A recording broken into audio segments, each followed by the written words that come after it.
कहानी तो कहने से और कंठ से बना है। कहने से कहानी बना है। और जैसे कही सुनी बात होती है वही कहानी में कहती है।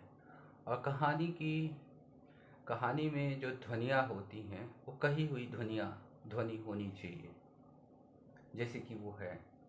तो ये पानू खोलिया साहब की एक कहानी तुम्हारे बच्चे में पढ़ रहा था और मुझे बहुत ही अच्छा लगा इसको देख के कि इन्होंने कहानी को कहा है। बेशक कागज़ पे कहा है, लेकिन इनकी कोशिश रही है कि लिखने के बावजूद कहना बचा रहे। और ये जो कहना कहाँ कहाँ बचा है, ये एक कहानी है तुम्हारे बच्चे, पानू खोलिया जी की कहानी है। इसमें मुझे जो बहुत अच्छा लगा, जिसको मार्क करके भी मैंने रखा है, ये 2 सेकंड को सेकंड लिखा है। फिर मिचमिची जो शब्द का इस्तेमाल किया है। फिर दोपहरी जो किया है इस्तेमाल, वो जो मानकीय हिंदी को तोड़ता है, जो जो दरअसल जो कहा जाता है, जो कंठ से निकलता है बोलियों में, इन्होंने बोलियों की वो जो ध्वनि है उसको अक्षुण रखा है। और जैसा कि इनके अंचल में बलवती को बलती दृष्टि लिखा है।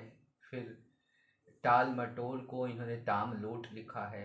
तामलोट, ये तामलोट ताम्रलोट, एक तामलोट लिखा है। इसके अलावा गस्सा का इस्तेमाल है। इसके अलावा गास निकल गया, ग्रास को गास लिखा है, जो कहानी की ध्वनि में जो उन्होंने सुना है वही लिखा है, वही कहा है, बेहतर होगा। लेकिन चूँकि लोक परंपराएं नष्ट हो गई, कहानियों की परंपरा, जैसे मैंने कहा कि कहानी कहने वाली कहाँ कहानी रही, ये जैसे सदियों पुरानी रही। कहने वाली कैसी कहाँ कहाँ कहानी रही, ये जैसे सदियों पुरानी रही। और ये जो था, तो ये, लेकिन वो सदियों पुरानी परंपरा चूँकि खंडित हो गई है और लेखन से वो खंडित हुई है। अब लेकिन लेखक है जो पढ़ी लिखे भाषा में, उसने जो सुना है ध्वनि, वो तोड़ता है इस लेखन की भाषा की संरचना को, वो तोड़ता है। वो तो इसके अलावा इन्होंने अनगिनती ध्वनि का यूज किया है। और दांत खोंचने लग गई, इसका यूज किया है। भसम यूज किया है, शायद खसम को। और चुप को चोप यूज किया है। टेप को टीप यूज किया है, गला टीप दूंगी। इसके अलावा इन्होंने मुझौस शब्द का भी बहुत अच्छा इस्तेमाल किया है। और नदिया, नाद को नादिया लिखा है। और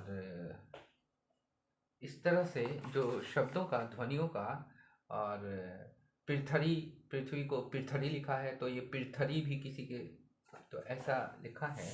और भाषा भी जैसी गाली गलौज की ध्वनि उन्होंने सुनी है अंचलों में, उस ध्वनि को वैसे तो उसी स्वर व्यंजन में लिखा है जो हिंदी की देवनागरी लिपि की है। और कई स्वर तो, लेकिन उन्होंने पकड़ने की कोशिश की है जो मानकीय हिंदी जिनको इनकार करती है, जो जिसको हाशिए पे फेंकती है। हाँ, एक तरह से वो सबवर्सन है हिंदी का, इसमें सबवर्सन कह सकते हैं डेरिडियन टर्मिनोलॉजी में। इसके अलावा इन्होंने राधिया